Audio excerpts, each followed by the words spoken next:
ಮೈತ್ರಿಯಲ್ಲಿ ತಪ್ಪಿದ ತಾಳಮೇಳ.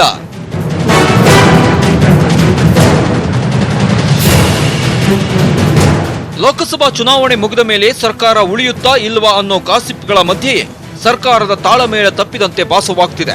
ಮಂಡ್ಯ ಲೋಕಸಭೆ ಪ್ರಚಾರದಲ್ಲಿ ಕಾಂಗ್ರೆಸ್ ಸಾಥ್ ಕೊಡದಿದ್ದುದೇ ಸಿಎಂ ಕೋಪಕ್ಕೆ ನೇರ ಕಾರಣ.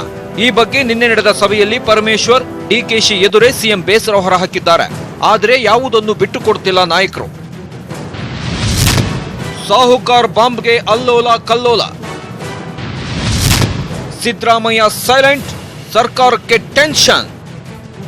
ಬೆಳಗಾವಿ ಸಾಹುಕಾರರು ಹೊಸ ದಾಳ ಉರುಳಿಸುತ್ತಿದ್ದಾರೆ. ನನ್ನೊಟ್ಟಿಗೆ 10 ಶಾಸಕರು ರಾಜೀನಾಮೆ ಕೊಡ್ತಾರೆ, ಸರ್ಕಾರ ಬೀಳೋದು ನಿಶ್ಚಿತ ಅಂತವರೇ ರಮೇಶ್ ಜಾರಕಿಹೊಳಿ. ಇಂಥ ಸ್ಥಿತಿಯಲ್ಲಿ ಟ್ರಬಲ್ ಶೂಟರ್ ಆಗಿರುತ್ತಿದ್ದ ಸಿದ್ದರಾಮಯ್ಯ ಬೇರೆ ಸೈಲೆಂಟ್ ಆಗಿ ಬಿಟ್ಟಿದ್ದಾರೆ.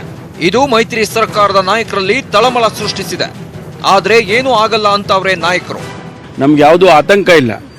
ಸರ್ಕಾರ ಬಿದ್ದೋಗುತ್ತೆ ಅಂತ ಏನು ಭಾರತೀಯ ಜನತಾ ಪಾರ್ಟಿ ಅವರು ಹೇಳ್ತಾ ಇದ್ದಾರೆ. ಆ ಆತಂಕ ನಮಗೇನಿಲ್ಲ. Is a very Congress youth Congress ಇಂದ ಕೆಲಸ ಮಾಡಿರೋರು, MLA ಆಗಿರೋರು, ಮಂತ್ರಿ ಆಗಿದ್ದವರು, ಎಲ್ಲ ಮಾಡಿದ್ದವರು. ಸುಮ್ಮನೆ ಒಂದೊಂದು ಟೈಮ್ ಮಾತಾಡ್ತಾ ಇರೋದನ್ನೆಲ್ಲ ನಾವೆಲ್ಲ ಪಾಪ ಅವ್ರಿಗೆಲ್ಲ ನೋಡಿ. ರಮೇಶ್ ಜಾರಕಿಹೊಳಿ ರಕ್ತ ಕಾಂಗ್ರೆಸ್ ರಕ್ತ.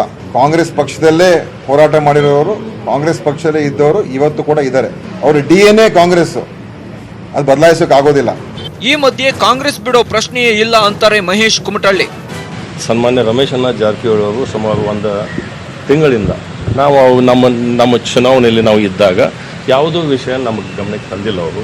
ನಾವೆಲ್ಲರೂ ಕಾಂಗ್ರೆಸ್ನಲ್ಲೇ ಇರ್ತೀವಿ, ಅವರು ಕೂಡ ಕಾಂಗ್ರೆಸ್ನಲ್ಲೇ ಇರ್ತಾರೆ.